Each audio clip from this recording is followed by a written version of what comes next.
got a complicated view about aliens. See, I'm not really sure if you're prepared for this answer. Me, I think that we're the aliens.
motherfucking thanks I get. Hello. The motherfucking world is a ghetto, full of magazines, full clips, and heavy metal when the smoke settle. I'm just looking for a big yellow.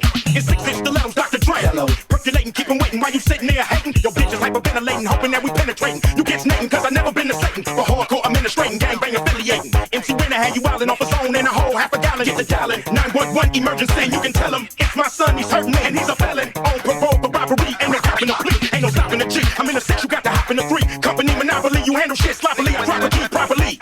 They call me the Don Dada, pop a collar, drop a dollar. If you hear me, you can holler, even Rockwaller. Follow the Impala, wanna talk about this concrete nigga, I'm a scholar, the incredible. Heterosexual, credible, bag a hoe, let it go. Dick ain't edible, nigga ain't federal. I plan shit while you handpick, motherfuckers giving up transcript.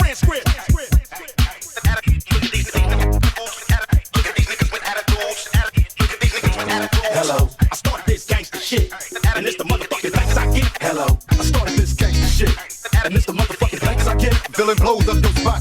Take your notebook, your bitch, and your block. This motherfucker thought the coochie had a padlock. You slapped her ass, that's alarming. Cause she want my worm like Carmen. We chin check niggas, them thin check niggas. Run trains on gold diggers, beware these faux niggas. Scaring motherfuckers like Stephen King flicks. Making niggas clear the room like a tight flea and dick. Making second to none shit, nigga like quick. So when I bomb first, nigga, who you rolling with? Fuck that ice on your wrist, fuck your fine ass bitch. Cause you can lose it in a tussle, nigga, watch me hustle. Watch niggas kiss my ass without flexing a muscle. Bitches all in the back, their knees waiting to buckle. Same time, same channel, don't change the dial. Niggas for life, fucking your wife, these niggas wild. Hello, I started this gangsta shit, and it's the motherfucking thanks I get. Hello, I started this gangsta shit, and it's the motherfucking thanks I get. Hello. Did I fall off? Got you in your room ripping every chronic poster on your wall off. It's cause I put away the sawed off. Now I got you sitting back with a smirk, listening with your arms crossed. Questioning Dre's credibility, wondering if it's still in me to produce hits. Y'all be killing me as if I need to make more. I got a mansion and 6 cars that I paid for. Suck my dick. Hello. We came a long way from not giving a fuck. Selling tapes out of a trunk to moving this far up. Now we got the whole world starstruck. Made $1 million plus and still don't give a motherfuck. Motherfucker, I'm Dre. I don't need your respect. I don't need to make another album, bitch. I don't gotta do shit. I do it because I want to, not to stay in the game. Fuck the fame. I'm still staying the same, little bitch. Hello. I started this gangsta shit, and it's the motherfucking thanks I get. Hello, I started this gangsta shit, and it's the motherfucking thanks I get. Hello, look at these niggas with attitudes. Look at these niggas with attitudes. Hello, look at these niggas with attitudes. Look at these niggas with attitudes. Look at these niggas with attitudes. Look at these niggas with attitudes. Look at these niggas with attitudes. Look at these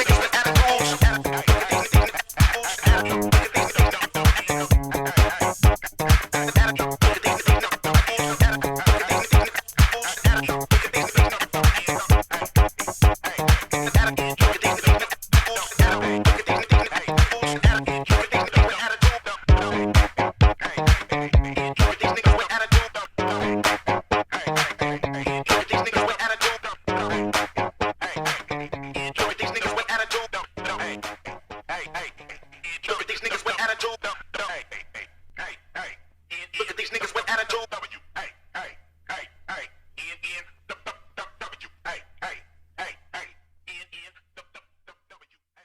What's going on? God-fearing, gun-toting patriots. I love the Second Amendment. God gave it to me. Not one politician, not one government legislation can take it from me. MAGA gang, gang, gang, MAGA gang, gang, gang, MAGA gang, gang, gang, MAGA gang, gang, gang, hey, yo,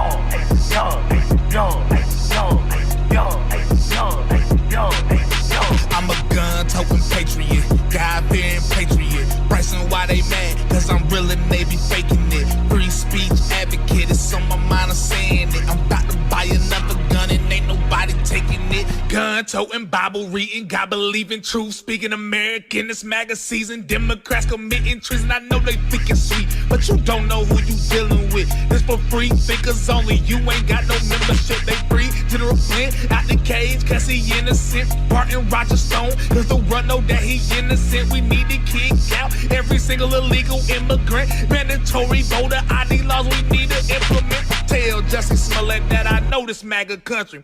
Tell China we know they tryna play us like some dummies. I looked deep into it and I did the math. Why did Obama send money to that Wuhan lab? What is George Soros doing with all of his cash? Why did China take that Harvard guy and drop him a bag? Why is there so much propaganda? Funny you ask. How about that Bill Gates vaccine? Now, sorry I'll pass, cause I'm a gun-toting patriot, God-fearing patriot. Bryson, why they mad? Cause I'm really Navy faking it. Free speech advocate, it's on my mind, I'm saying it. I'm about to buy another gun and ain't nobody taking it. Gun-toting patriot, God-fearing patriot. Bryson, pricing why they mad, cause I'm real and they be faking it. Free speech advocate, it's on my mind, I'm saying it. I'm about to buy another gun and ain't nobody taking it. I'm gang. All red MAGA flags waving through the South like we just want 4 more years. Democrats can't get right. Trumping with that Yeezy flow. Don't go broke on Sleepy Joe. Make America great again. Seeing that what you hating for. Military working overtime, I salute y'all. Antifa steady trying to play them games. Yeah, we see y'all. Can't knock us down, Republicans standing too tall. About to run it back to back. Yeah, that's how we ball. Trump, yeah. Okay, bury him a legend. Yeah, Trump, hey. Okay, America's biggest blessing. Free speech advocate, packing, never lacking it. I just bought another gun and ain't nobody taking it. Gang. Okay, the White House going crazy now. MAGA season, tell them liberals they can't break us down. It's up, they know we run it, best believe it now. About to paint the city red, please don't burn it down. Gang, tag, gang, MAGA, gang, tag, gang, MAGA, gang, tag, gang, MAGA, gang, tag, gang, hey, yo,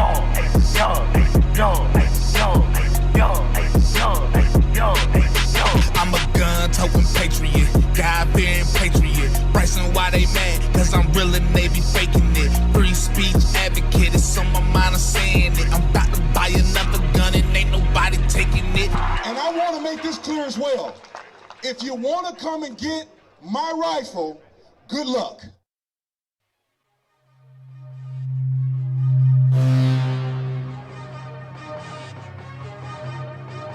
The spread of the virus is what this pandemic phase 6 means. Well, how worried, Doctor, should we be? Going out on the breaking news. How worried should we be, Doctor? I'm not very worried. I've been banned everywhere, off YouTube, off Twitter, off the Facebook. They don't like me. What is it about me? I don't know. Anyway, see, where's my normal camera? Here I am, in the flesh. Did you see the massive cyber attack? But don't worry about it. You know those machines that lets you pick your favorite person? I'm not allowed to say the word, or I'll get banned again, even though I'm banned right now.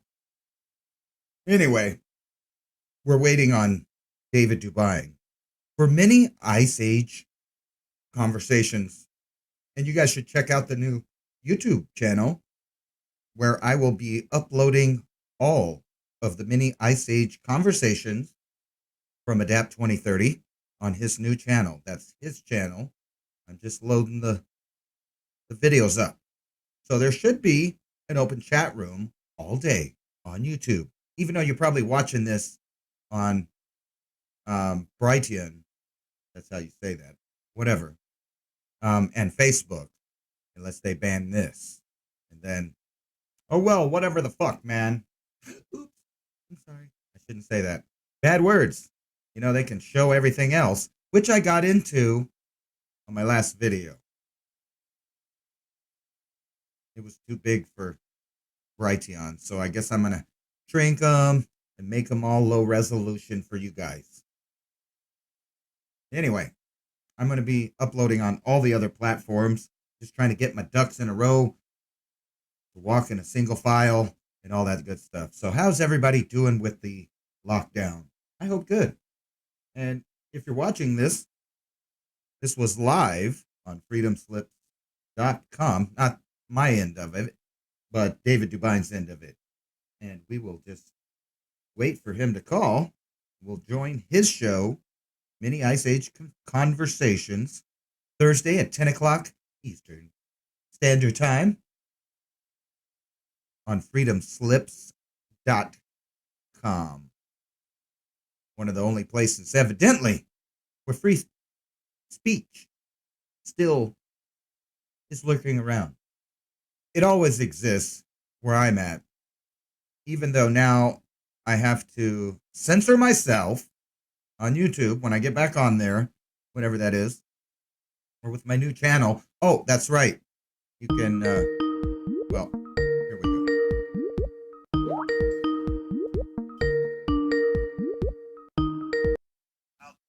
Talking about the most important issue of our time. weather from our sun, 100-year sun, which has effects on our weather, is our magnetosphere. Breathe into the jet streams. A lot of it's not CO2. It's not you. It's the sun. Are you ready to thrive in the grand solar minimum? Then join me for mini Ice Age conversations. I'm your host, David DuByne, of the Adapt 2030 Mini Ice Age 2015 to 2035 video series.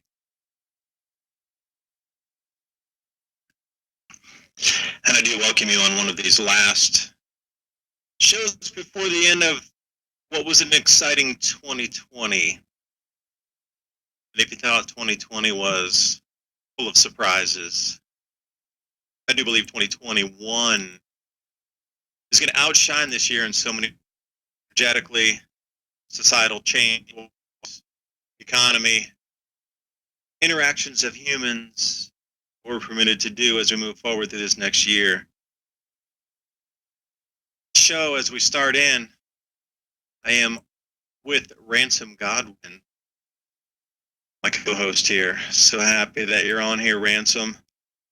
Howdy I ho. want to talk about the changes, right? Yeah, I think that the media is underreporting, far underreporting the collapse of the atmosphere in Jupiter in June, and now the collapse and reversal of the atmosphere in the planet closest next to it coming into our inner solar system, Neptune.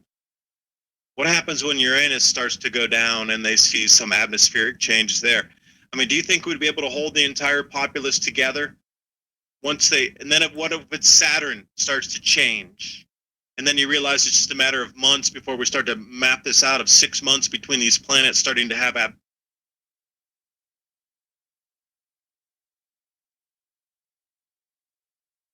to be before people go, we're next. Maybe that's why global warming was put out there, because he knew these changes were coming. Elite knew these changes were coming. But can you hold a society together when it really comes down to these last few months where people go, or last year, and say, you know what, that fourth planet has just collapsed. Oh, the fifth planet has just reversed its atmosphere. Yeah, and count like the Anunnaki did from the outside in. We're not Mercury, Venus, Earth. We're not the third planet. Count from Pluto out. Number 9 coming in will be the 6th, coming back toward the sun. The heliospheric current sheath is having some effects. Ransom, thanks for joining me. I had such the wonderful revelation of day of understanding these energies. Thanks for being with me tonight, man. Thanks for having me. So that's yeah. What are you thinking about the collapse of the second planet's atmosphere now in a row here on the torque wave? You know, it's going to be not long before we'll start to see, I do believe, effects on other planets. And how would the planetary media respond, and how would people on the Earth respond? I don't know. Is that something you're saying may just keep dominoing into the solar system all the way to where Earth is? Or are we going to get to see something that no one's ever seen before, like some bare planets? Neptune, Uranus, very large planet. Very large planets. I saw some of the articles you sent over there, or sent to me. Just looking at Pluto with no atmosphere is, you know, very unique, because we didn't get to used to look at it that way. So now we're going to get to see things we've never seen before if this continues to be a fad in the solar system. So you think this is a sign of basically grand solar minimum all the way out the atmosphere, solar system is affecting the magnetic fields of each planet, which is causing them to collapse? Or is this just because the solar system as a whole is getting really cold, gases are condensing and dropping down to the gravity source? That made sense. I would say a bit of both. I would definitely say a bit of both. That's a really good pin on what that is. So for those of you living off Earth listening to our broadcast tonight, International Space Station, as well as others in the orbital realms and beneath our planet as well, those sub-Earth Thank you for listening tonight. Think if we move from one sign into another, just like we're coming up here on December 21st. It's such a powerful day. And I didn't know about the planet's atmospheres reversing and collapsing until just a few days ago when I watched Ben over at Suspicious Observers, their channel. They featured that one article, and I was like, wait a second, let me see if I can do a quick calculation, because as soon, I'd known that Pluto had some atmospheric changes and disturbance and collapse. And I said, you know what, that's the next planet in. That's a 6-month difference between the two. Now, Uranus is really close. It's even closer to Neptune than Pluto is to Neptune. So that should collapse faster. I would say 4 months, maybe 5. It won't take a full 6 because the distance between those two is much, shorter. But then when you come into Saturn, it's a wider distance from between Pluto and Neptune. So it could be 7 or 8 months. But looking at those changes, I was trying to map it out. And I did an average of 6 months per planet coming in. You know where that puts us at? 2024 in October. The same exact dates I've been hashing on again and again, when those 4 gas giants are going to line up into their own square in one quadrant of the solar system that's going to make its own magnetic field, with the Earth in the center and the sun as a magnetic field. And those of you who follow mud flood, I think we're going to have another mud flood event. And the proper scientific name for it is global liquefaction event, where there's going to be a pull on the crust, and it's not going to be that massive where it's going to rip apart another Grand Canyon or something. It's not going to be like that. There's going to be an enormous amount of microfractures in it that will allow the water from beneath the earth to then ooze out, and it could be anywhere from 10, 15, 20, 30 feet deep. But at the same time, I was working on the story tonight. There's been 30,000, you heard me right, 30,000 earthquakes in Antarctica since June, and that is a 20x increase in the normal that they've had since the 1850s. A 20x increase coming in on earthquakes in Antarctica on the poles, where the magnetic field lines are determining where it's coming in, and then we have these magnetic changes and like atmospheric changes on the outer planets, and somehow they're not related. I can't believe that, Ransom. I really think they're related, and we're coming into something that the elitists knew, that this would be a global civilization changing event.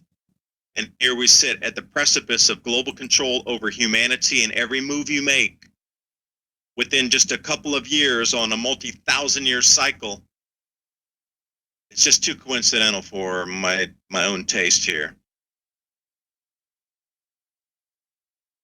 So you think there's something big going on in Antarctica? Because it's funny, you didn't even send me that article, but I already had it open because I was looking at it myself. 30,000 tremors rocking the continent there since the end of August. It makes you think about all of these big holes that people have been finding on Google Earth and different things that look like vents opening up. And speaking of things that we've never seen before, what if we did have an event where all the ice melted off, or maybe even cracked off, or like you said, the word liquefaction brings to mind some pretty traumatic stuff. If you think about all of the ice just kind of falling down the valleys in Antarctica at one time because of earthquakes, warming, cooling. Think about the idea of a different spot on our globe getting cold, like we've talked about, before. New places where the climate is actually changed, not the global warming climate change type of stuff, but what I mean is, we know in the past, areas that were nice overnight became a frozen wasteland. There's plenty of animals and evidence to show that this happened maybe even overnight, but at least within a week or several days. I'm thinking 2 or 3 days, judging by what I've seen and how pristine some of the examples of these animals that froze to death are. Or maybe they just got buried in an instant from a glacier falling from earthquakes. You never know. Well, if it liquefied, because let's go to the Kobe earthquake in Japan would be one of the best known examples. You know, the earthquake there on a semi-solid surface turned that what was a hard surface into a liquid, and everything just kind of sank into it. So would you not think, because Earth molecules bind together at a certain frequency, and when the frequency is broken, again with Tesla, frequency, sound vibration, you see it through all the ancient text, you see it through all the old iconography. Everywhere you look 3,000 years prior, they're holding cones, they have sound vibrations emanating from the mouth, there's some kind of waves coming out. They were trying to represent what that was. So would you not think liquefaction would also be possible in glaciers and ice, where if there was a certain vibration and frequency in it, that ice would no longer be ice, but it would be a slushy for some time. And then when the resonance field stopped, it would go right back to a full-on solid block of ice in literally a second or less. And maybe that's where these things were walking along, and then that cavitation effect happened. Like in Kobe, you saw entire buildings disappear. You know, they sank down 20 floors, a 20-floor building, and the only thing sticking up was like the top 3 feet of the roof or something. Yeah. Kobe, Japan. I encourage you to look that up in the 1980s. It was one of the biggest liquefaction events on our planet ever be recorded in our modern history. So could a glacier go into a liquefaction event as well and turn into a slushy and then swallow things, and then we'll find it later on? I think it's possible. Yeah. I bet it's already happened, actually. Some of these things we find in the Arctic seem to be exactly what happened. Somebody was walking along, or, you know, at least a couple examples of these cave lions, these prehistoric lions. Their cubs are like pristine, like the snow just literally fell in on them, or their den, or whatever it was. But some of these animals look like, you know, they were just la-di-da-di, eaten, and then next thing you know, they're frozen in place. And yeah, I was showing a lot of pictures of Kobe here, and you can see the entire infrastructure just got jolted around, buried, slid in different directions. That's a nightmare.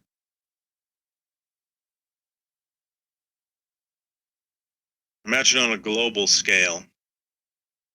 That would have reset everything. So when you see a lot of these earlier photos, and I encourage you, everybody out there, to look at, you know, the 1880s to say 1900 images, if you can find these old black and white, what they call historical photos.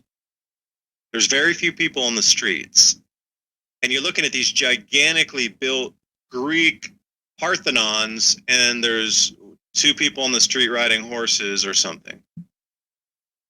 What they told us was here in terms of architecture and the way the linear architecture from, let's say, the 1800s and building things out, and the cathedrals of Europe, they were so much more adept at building buildings that we can't even replicate now in the 1500s, 1600s, 1700s. These Gothic castles, amazing architecture, Greek Parthenons existed everywhere on the planet. But then when we find it in our own country here in the United States, it was when people were building log cabins, yet down the same muddy streets, you have entire build outs of things that are not humanly possible. So was something here prior to us, sank and ate up everything else that was here. There was a reset. And I think these are cyclical, and that was one of my whole things is beyond the grand solar minimum, and that I've been looking at also these mud floods, these action events, because it seems that it's also on a reset pattern. So It seems that we're heading into another one full steam ahead right here in 2024. Like there's so many things that are overlapping for October of 2024. Just like there's a fair few things overlapping for the solstice here. I mean, we're talking about multi-thousand cycles and several of them overlapping and beginning anew on the 21st of this month. But what's coming up in 2024 blows that away in terms of overlapping cycles and cyclicity and planets, and there's so much more in the heavens overlapping with timelines on Earth.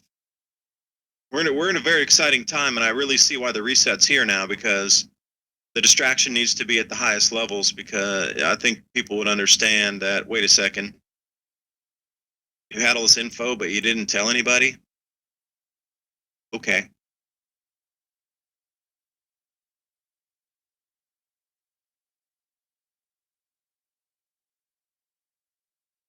Hello? You on mute? No, it got quiet. I was just making sure you were done there. Actually, I was wanting to ask you, in your opinion, because I'm showing the. And by the way, David, I'm not live on YouTube this time because as soon as they let me back on, I got banned again immediately with the next couple videos. But I'm trying to be a good boy here, so let's just stay in the sci-fi world.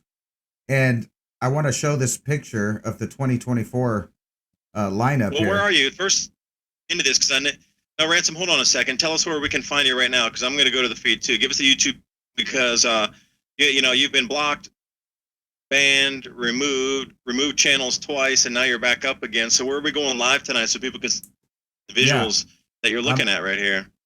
I'm not live. However, I am recording it, and I'm going to be loading it up to my backup channel as soon as we're done. And I will put that in the link of my last. This is what we have to go video. through to present information. This is ridiculous. Yeah. And for some reason, this picture's not showing. So keep here. going. I'm sorry, I cut you off there. Anyway, man. I was going to ask you. I was going to ask you. So, like, if we were somehow just able to sit on the earth, right? And you brought up the, people are calling it the Bethlehem star, which is pretty trippy because I have a baby coming up here about the same time.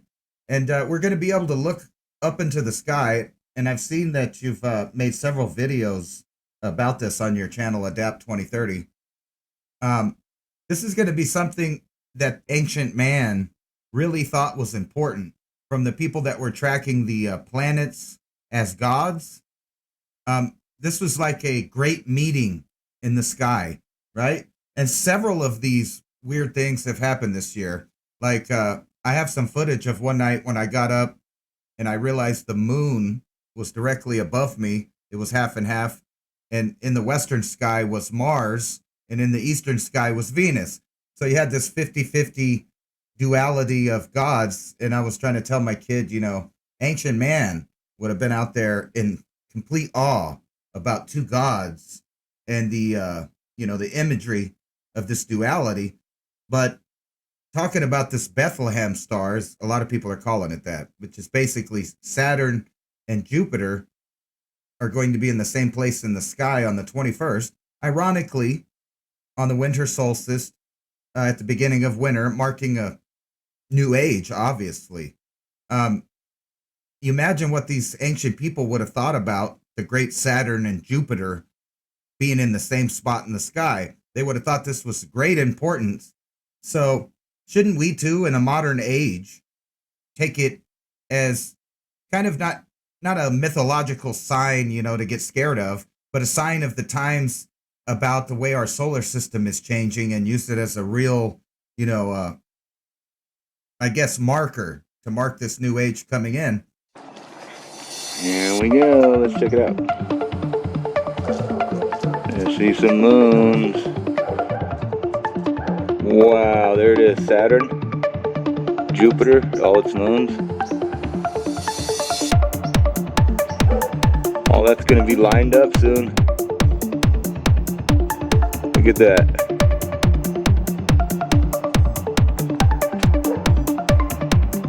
Wow, you can see the discs. Crazy. There it is, folks. Let me go get a tripod.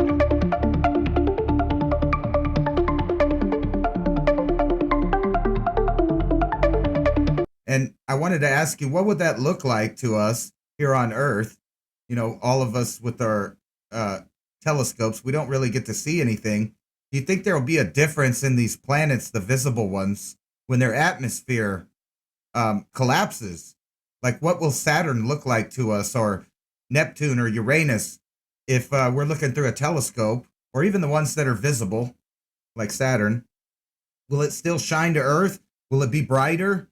And is that not a terrifying thought, thinking about this domino effect that, like you said, from the outside in until it gets to number 7, Earth? whatever this field of energy or pattern is that's linked obviously to our sun. Do you think people here are gonna finally snap that things are not permanent? Like they're so accustomed and brainwashed to think everything's gonna be the same, and we're gonna put in a bunch of new rules, regulations, and cultural changes, but don't worry about it.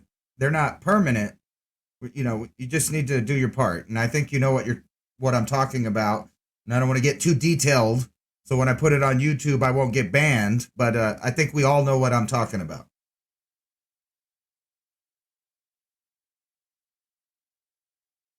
Well, with the planets behaving, so the atmosphere of Jupiter collapsed in on itself and shrunk.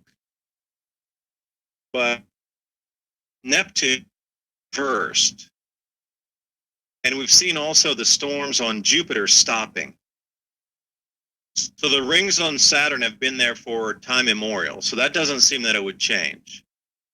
But could the size of the glow of, let's say, the layers in the atmosphere expand on the planets? Because the way they represented gods in the sky, it seems that these planets had to have been much, much, much larger than we see. Because, even when we're out there, we have, like you said, you have to look with a telescope to see it. Now, understand 2,000, 3,000, 5,000 years ago, were way clearer. But you can't tell me that the skies were that much clearer and they still saw those little tiny dots that you can barely even see with a pair of binoculars. That represented gods in the skies. I am of the volition that they expanded in size, probably 50, 100, maybe 1,000 times larger than we're seeing today. And when they said that they saw the atmosphere of Mars get ripped off by Tiramid, you can't tell me that somebody standing on the Earth with the size of us that we're looking now saw an atmosphere get ripped off another planet from just viewing it with your eyes, because apparently everybody on the planet saw it. Yeah. So is one size fit all? Is one atmosphere collapsing on this furthest, coldest regions way hell out when Pluto, and then the next planet in, it reverses spin? And then what happens with the next? Well, like, at what point does it expand? Because I can't believe that it would just be one collapse and one reverse. All right, well, that's two different possibilities right there when two planets. Like, what's next? Because the closer you get to the sun, the magnetic field's going to be different, and maybe the magnetic field affects what happens to the atmospheres, but something definitely incredible is going on at the moment. And how would us, we perceive this on the planet? Because coming into this new 2,120-year cycle in 4 days from now, it's the beginning of a new star sign in that whole procession of the equinox. Graham Hancock made that very famous Back Fingerprints of the Gods, that book in the 1990s. I think it was 1994. That we transit around that 25,000, 600 or 750-year cycle going around. And they mapped that out, the heavens. That's what the Mayans had based their calendars on. We are switching into the first second of the first minute of the first degree in a new sign coming up on the 21st in a few days from now. But at the same time, we're moving into a different element also. We're moving out from Earth into air, and that's a once in 800-year cycle. And the grand solar minimum is ongoing. And then, let me do a little mind experiment here. If you're listening out there, and I know everybody knows what a watch is. So, okay, put a Swiss watch in your hand. It could be an anti-Swiss watch from the, say, early 1800s, late 1700s, whatever. You might Swiss watch perfection, what you think that is. Maybe it's something from last year. Open it up on the back, and you can see all those gears spinning and, morphing and meshing against themselves on different layers of time. So think and overlay on top of this a 2,120-year cycle inside one of those dials, and a cycle inside one of those dials, a 300-year cycle inside one of the dials, and then the regular Jupiter, which is a 20-year cycle, inside another dial. And then every 365 years does it come on to the solstice. And now you need to match all those up with the exact same line Like, how many revolutions around would that take? I really don't think that this type of matchup of what we're seeing right now, with the change of the elements, changing into a new star sign, going in with all these cycles on top of cycles on top of cycles, I really don't believe it could even occur in 100,000 years. I think we need to go further back in time. Because if you're going to start multiplying thousands by hundreds, you're already into hundreds of thousands. So I really believe that we'd have to go into maybe 1 million years to find the same exact matchup of the 1 in 365, which is the solstice. And it's got to be on the solstice. It's not just like a random July 12th or something. It's on the solstice, the shortest day of the year. And like, what is the possibilities of all these cycles stacking up to all begin on the same day? And we have all these energetic changes coming in, and then we have all this silliness going on. Like, it can't be not related. It can't be, Ransom. Something they don't want us to either manifest or expand during this time, or, you know, it doesn't matter if a lot of people leave this realm. It just doesn't matter. Nobody ever cared about that before, but suddenly they care about humanity so much to lock everybody down. Why do you think there were endless 150 years? Do they really care about people? Why was there so much starvation in Africa? Kids a day die in Africa from starvation now, today in 2020, right now. Do they care about everybody so much that they need to lock you in your house? I don't believe it, man. There's so many. It's nonstop chaos, and you've seen the way the banking has just done a disservice to this planet, central banks. So in cycles of time, where are we sitting? And we really have to go back tens, at least, I'm going to say, multiple hundreds of years, not into the millions of years, to find all these matchups on this. That's significant, completely significant, incredibly significant. And I know you say you're like me, you don't believe in coincidence. So I'm going to try to talk in code here for those of you guys that know what I'm talking about. But there's been a lot of references to the upcoming winter solstice, and after that being really cold and dark. And I don't want to say those two together, but I think we know what we're talking about. So you think that this is the coincidence that this term's been thrown around, and I mean, a low illuminated cold season, right? So I'm looking at these articles you send me. Why is Pluto losing atmosphere? Winter is coming. A dark winter. Oh, oops, I said it. And then I'm looking at these other articles. John Casey. No, so Ransom, let me stop you there. John Casey's book, referencing his first volume before he revamped that, and then came out with version 2 and then version 3. So the first John Casey book, former ex-NASA scientist, space shuttle advisor, and the discovery of what caused the space shuttle to crash. His winter, and the second book was Cold Winter, and then it keeps coming up in something like this. So, the second book, sorry, Cold Sun, excuse me for the misspeak, John. But, yeah, you can reference John Casey's work with that very same. Continue, Ransom. I was adding legitimacy and validation to that term. Well, the term about a low illuminated winter has been thrown around a lot recently, and some people know what I'm talking about. If you go back to the year 2001, there was a certain group of non-citizens doing an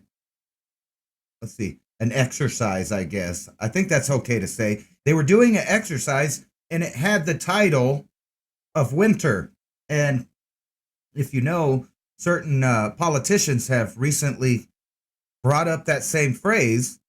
And if you notice, we've always talked about this, how the phrases keep coming out at a certain time, and they bombard you with it.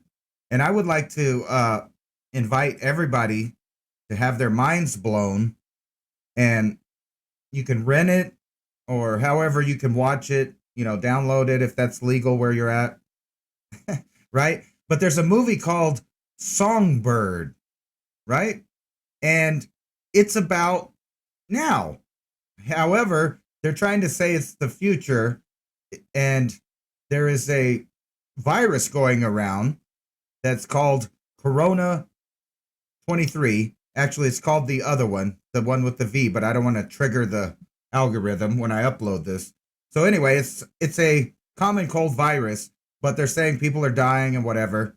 In the movie, which had to have been filmed in 2019, in the movie, there are bracelets for travel, bracelets to show immunity. There's contact tracing apps on people's phones. So when someone gets a fever in their house, their phone just notifies the authorities to, come help them. But everything that's been in the news that we've been talking about, literally almost word for word, is in this movie. And it has some big stars in it. It's a Hollywood movie. It has like Demi Moore and some other people in it. But it's the world that Hollywood and the elites want you to live in. And think about it. It had to have been filmed before January, or at least partially. The script, I mean, you think about all these things that go together to make a movie, especially a Hollywood budgeted movie. There's producers, there's directors, there's the script. It takes time to get the money, and then the setup, and then the filming, and then the production, and then somehow they called it 100% of what it is now. So I really suggest that you look up that movie Songbird and check it out. It'll blow your mind in this dark winter. A lot of similarities. Now, I know this might set off, and you might have to just remove this entire here, but I'd like to read a quote here. I think it's okay if you say it. I'm just not allowed to say it. Oh, you're not? I don't think so, because... Okay, well, I need to find the right one, because I was reading Gulag Archipelago, part of it yesterday, and I found the most amazing quote that it went something like this, and I'll be brief and until I can find the actual read. That if everybody knew when they went out to arrest people to come back, that every time those that were the enforcers went out to a homestead or a home or a neighborhood and none of them came back, or everybody came back in dire straits that needed medical attention, they would have had a very difficult time continuing to find people to fulfill that role. And that's truly what it was about. This quote that I had copied down a couple of here. The enforcers were not knowing if they would come back and see their families. If they never knew if they were coming back, because every time they went out to arrest people, they would not come back.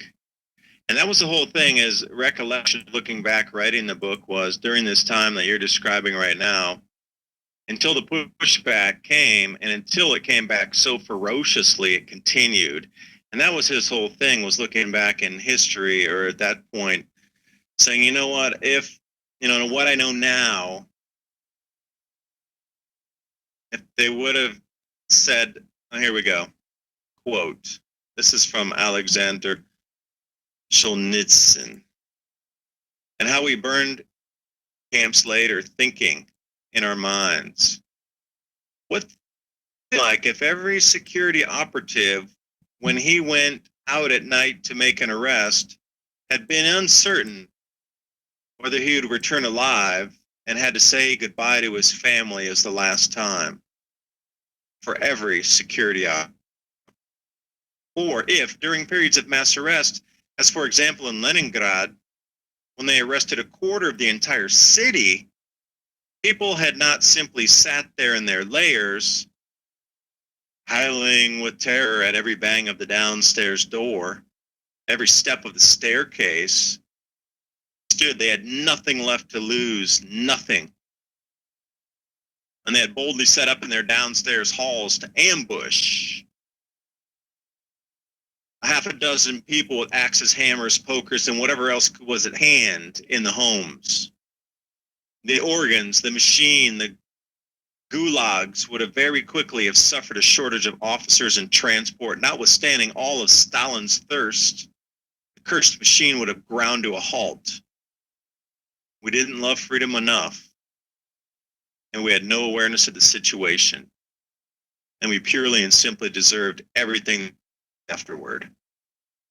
For not doing that, and this is where we sit with what you're talking about here, where we move forward from this point, the energetic changes is what the elite are trying to stop from humanity manifesting. Because these changes are so profound, so stark, it's a once in more than an ice age cycle happening now. Like, you know, during the last ice age, 118,000 years ago, these same sets of cycles did not match up during the warm period. It's too far back in time where we have the 2,000 plus year cycle right here on the 101 side of 365 days on the very specific day of this time. Like, there's too many cycles that match up. So when you go thousands times hundreds, it doesn't, you come into millions. So this cycle that we're repeating right now, where this energy lineup is really once in a sum of millions of year cycle that's occurring. And luckily it's right now during the warmest period of our interglacial cycle. So how many interglacial cycles prior do we have to go back before we find the same time in humanity when it was warm enough for 10,000 years, when all these same cycles over a million years line back up when we were right at the same time right now? And these elites know this is something incredible for us as a human species to manifest anything we want on this planet and kick them back to the curb as far back they can go and kick them back down into their realms. And we can have this planet that we want back with peace and harmony and stability and growth and inspiration and love. They're terrified of, because the perpetual state of war off the Iron Mountain reports is required for our societies to move forward according to these. What's the label you want to put on them?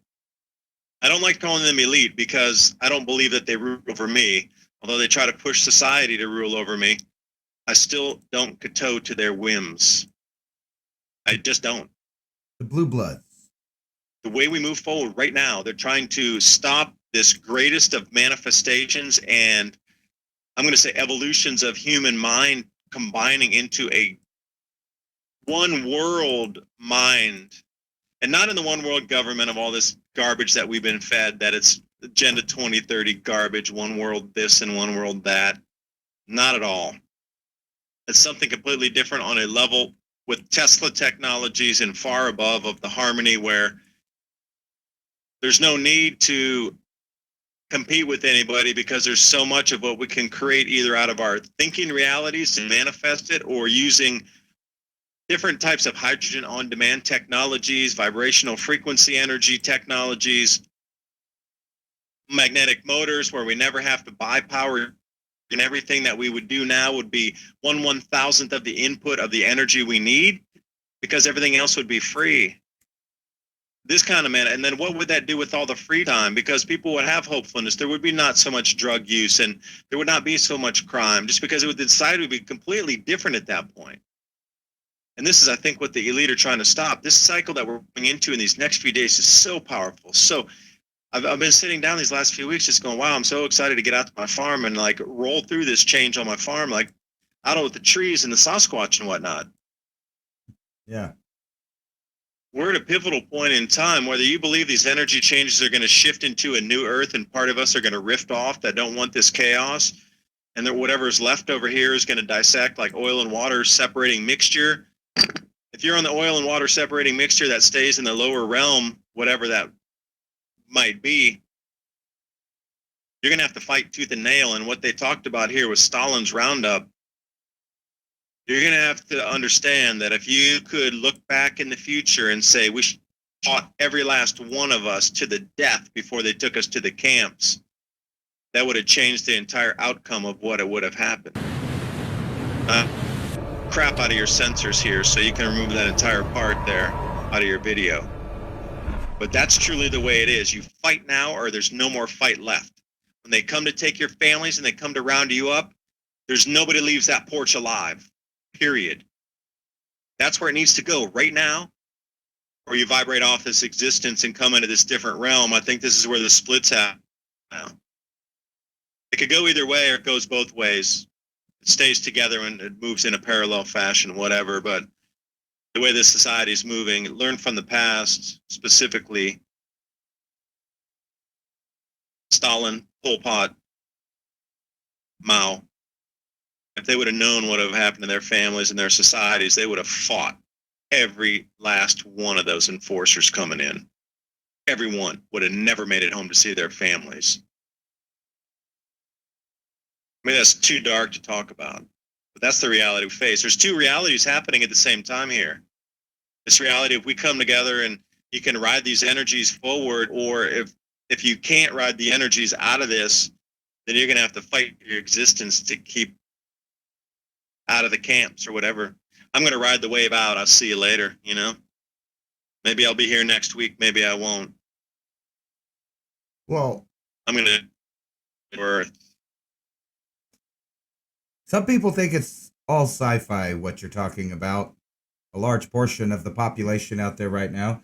But say a draconian government, you know, like the ones you're talking about historically, what would the people endure that were the victims of such, you know, tyranny? You'd think they would like have things like checkpoints, and they would have to show papers all the time, and there would be rules about where they could go at what time. Maybe they would have to stay home. Maybe there would be restrictions on their speech, restrictions on their ownership of private property of different kinds.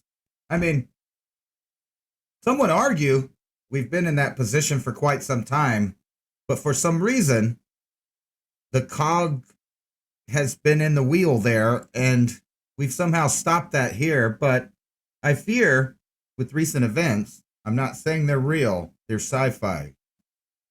Everything's okay. But say, you know, we lived in a society where these things were true, where you couldn't leave, where you had to wait in lines at the grocery store, which is, I'm not going to say it's real because I might get in trouble, but there is quite a long line at the Walmart that stretches around the building, and it's kind of cold out there. And when you get in there, there's not many meats or breads or, you know, staples, which makes a lot of people not want to go down there. And plus, you know, there's old people and sick people and pregnant people. They can't. So, like, you think maybe one of those regimes in the past would have starved their citizens out till they were weak. Maybe they would tell them they couldn't work and they had to close their business. And then they got hungry because they couldn't make a living. I don't know. It's all make-believe, David. So nothing like that would ever happen in your country. No, it never would, because we have the freest country in the world, Ransom. Don't you know that? That could never happen here. Liberty is guaranteed to us. It would never happen. We're the freest country, the most prosperous, wealthy, medical nation on the planet, Ransom. How can you say that we're not the best on the planet? We're the best. We're the best. Where do you think we are really, like, geopolitically, as far as, you know, I was showing some articles kind of when I was ranting there. So there's all kinds of crazy stuff. You heard probably that there was a massive cyber attack against the United States. Nuclear Weapons Agency breached amid massive cyber onslaught. But don't worry about it. Your foreign-owned machines that pick your favorite politicians, don't worry about it. They're completely safe. The Supreme Court was talking about, you know, they were kind of afraid to take the case that was brought by Texas, because unlike during Bush and Gore, there weren't people outside, you know, yelling. So it seems maybe some of the Supreme Court people were nervous about maybe cities burning and stuff like that. These people that are in the deep state here are all saying, you know, after they just told us that you don't have to worry about cyber security when it comes to certain topics, are also saying this is the worst attack we've ever had. Russia just moved in a bunch of boats near England. I think 10 battleships is what it was. Yeah, so we're in a weird place now. In the United States, you can put up some money at an auction, and maybe you could blow up Trump Plaza Casino. You could be the one to take down Trump.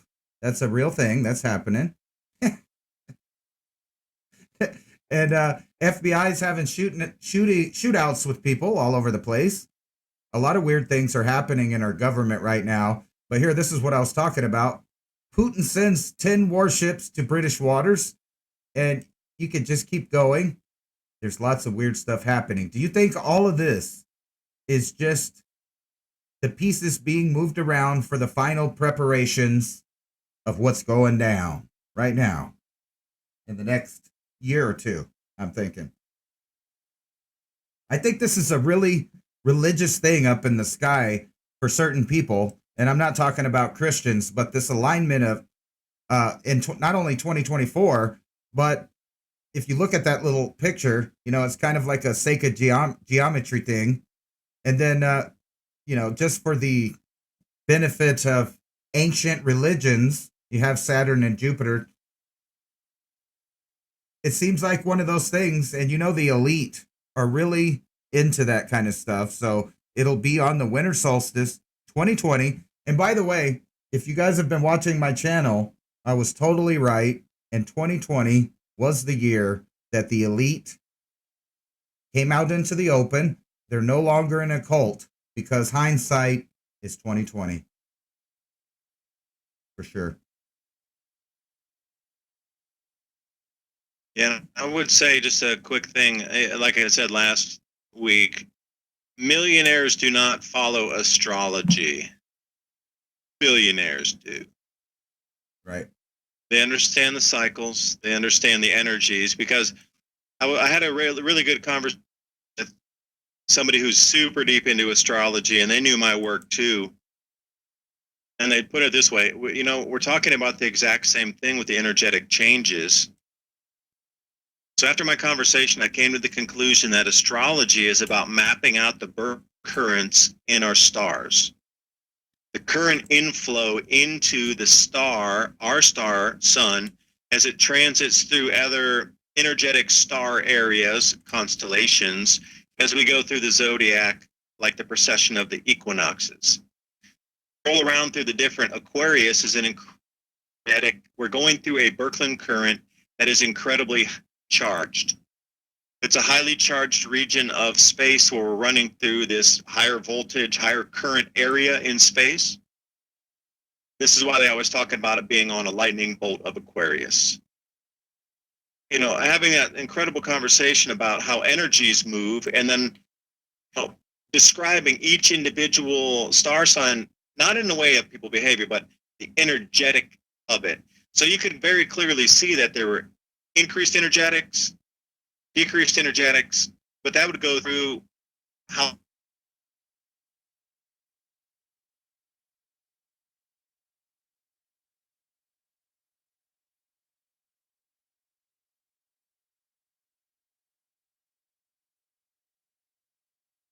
we're having technical difficulties here.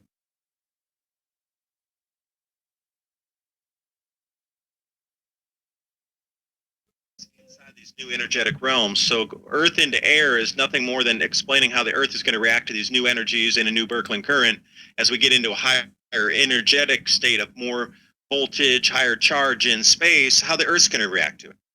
And then how the humans are going to react on top of that. And then since we're going through it for, 2,000 year period of really a voltage, of really excitation, if you will, they put a certain, star sign with that. Yeah. So you and I being able to manifest faster, come together faster, resonate faster, higher intuition, that's a threat for the elite.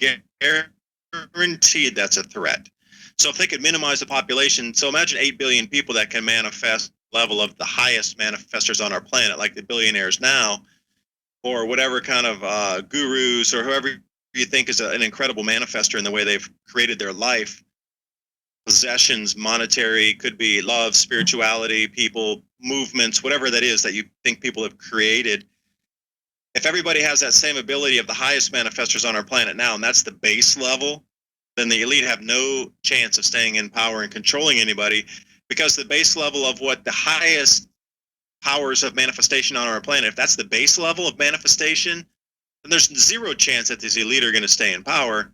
So they're going to create fear and reduce the population all the way along the way, and put this thing in your body that's going to change you so you won't be able to manifest or connect with source or with God again. And that's a very scary proposal, and this is how they're going to try to keep the robotic human on the planet as their slave race moving forward, instead of letting you with the connection that we're supposed to have moving through these million-year cycles. Million-year cycles. It seems like we're at a point, and, you know, kind of judging by what you said there, you would agree that we're in the phase of circumstances being set up where people die maybe earlier than they should have. Some people may say it's being cold, and other people may say it's just, you know, a random occurrence of our time. But like you, I don't see coincidence. So when I see inventions being made that are not what they say they are, I'll just put it that way. Some of the new technologies that are coming out have a lot to do with forced evolution. And what I'm talking about is like RNA retroviruses that could change potentially your DNA. I'm not naming any specific one. I'm just saying we're at a point in technology where you could take an mRNA vaccine, in parentheses, allegedly that can recode your DNA to tell it to do or not do something. I am not a doctor, so, you know, that's just my simple understanding of it. Because, you know, I got in trouble, I think, because of some of the stuff I said that I've learned that normal scientists and normal people are talking about. And then add in higher frequencies on the 5G network. And imagine if you knew the symbiosis between resonant fields of activation of strands of DNA and how these affected different bodily functions. Because imagine if something was dormant in your body, that you had a recessive gene that didn't activate, say, XYZ disease in your body. Okay, we all have those recessive genes. That's why we're all not sick all the time, because there's recessive genes in there that didn't allow that, what is a hereditary disease, to manifest or take into your body. Yeah. And you know what? There's a million of them that we could think of. Down syndrome is a perfect example. You know, like you look at people who have Down syndrome, and it's very clear that that was activated in their body, and it's recessed in most of our bodies. So imagine now putting something in there that you would know, because they experimented with 5G for how many years now? They say it's a new rollout, but they've been doing that since at least the year 2000. So with the amount of medical stepping up and moving up with frequency waves at the same time, I mean, these people are not idiots. They've been using resonant frequency for so many things through, I mean, the last 150 years, and especially Tesla really got into it, and Marconi and Dr. Brown in the 1960s with the electric gravitics, and they all understand very much what resonant frequencies can do. They can lift objects, they can break objects apart, they can bring objects together. There's an enormous amount of things frequency does. That's what it does. It rearranges molecules and atoms. So imagine if you had something in your body that you had a certain frequency, and it would turn on in 20% of people, 10%, 8%. It would be mapped out. So then you jack the frequency at different resonance in a different day, and maybe it's not 60 gigahertz, maybe it's 53 gigahertz, and that'll trigger some sort of blood clotting. You know, there's an enormous amount of things that have been mapped out with exactly what you spoke about, and then overlay a frequency on top of it. And cymatics is where and if you think I'm full of it and you're going, this guy's crazy, you don't know what he's done. Cymatics, CYMATICS, is where you need to start. And if you just have speakers at your house and you put salt on a black piece of paper, and you can watch how the salt changes shape when you change the sound in your speakers with a different frequency.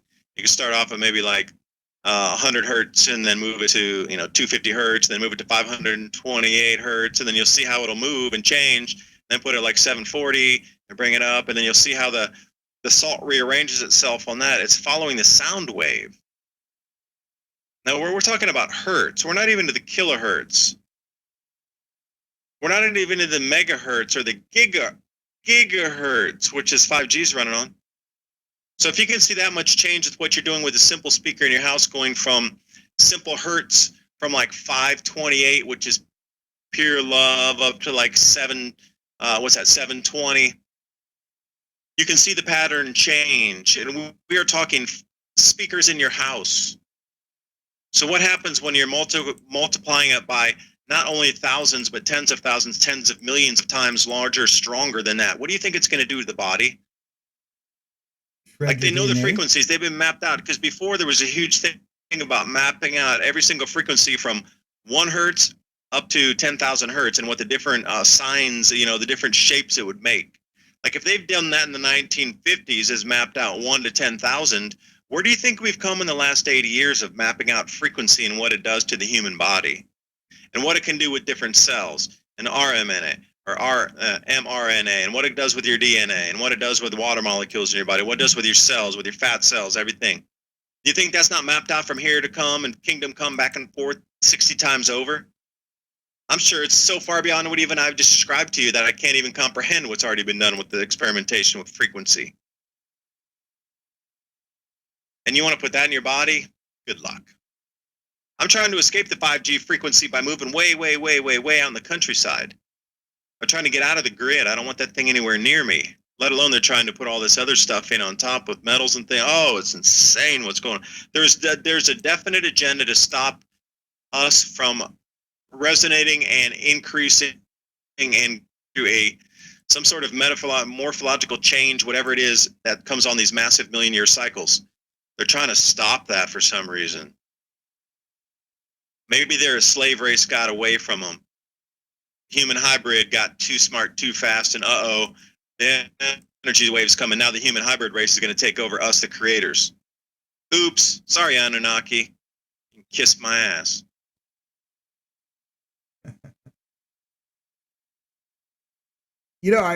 I always wondered why there's such a big portion of the population that doesn't seem to be on the same page of reality as everyone else. Because, we live in a time where there's accepted alternate realities about the way things are. And I'm not talking in a scientific way, but just a perception way. So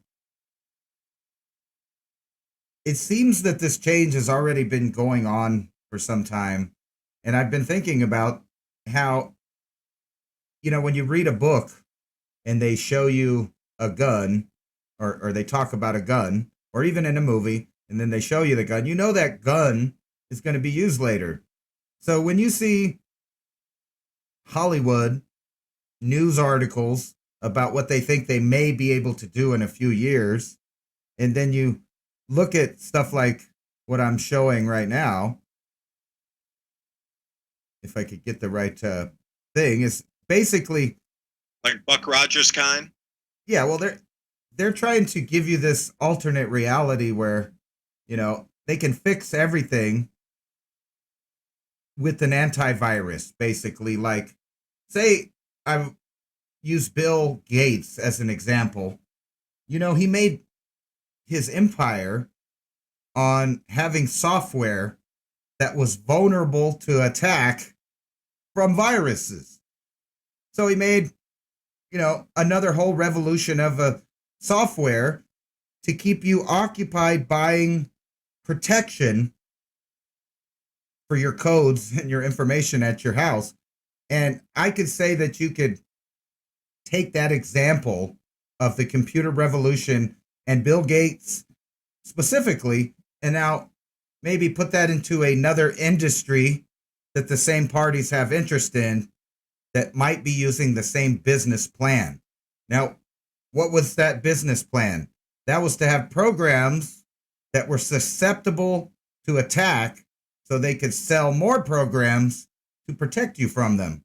What do you think about that?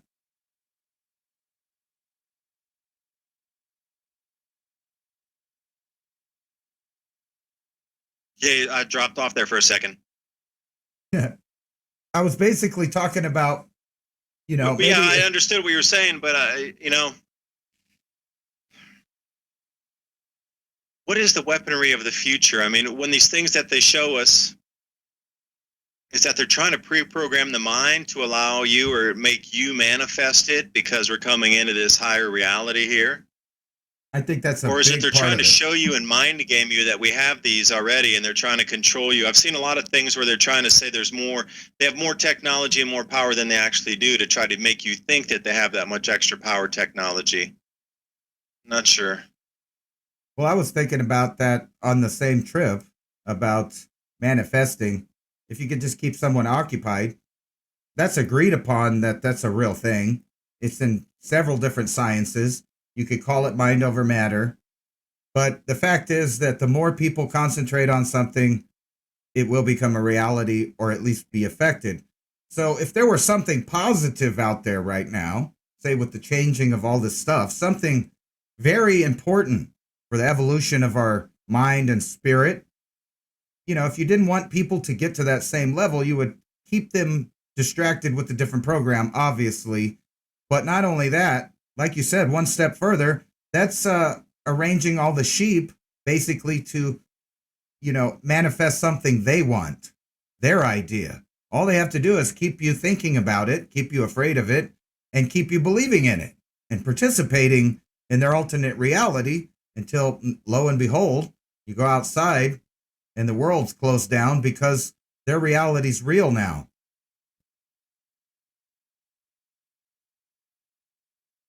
Yeah, think about 19 for a second. If any of you are it's 1999, you come into December 31st on 1999.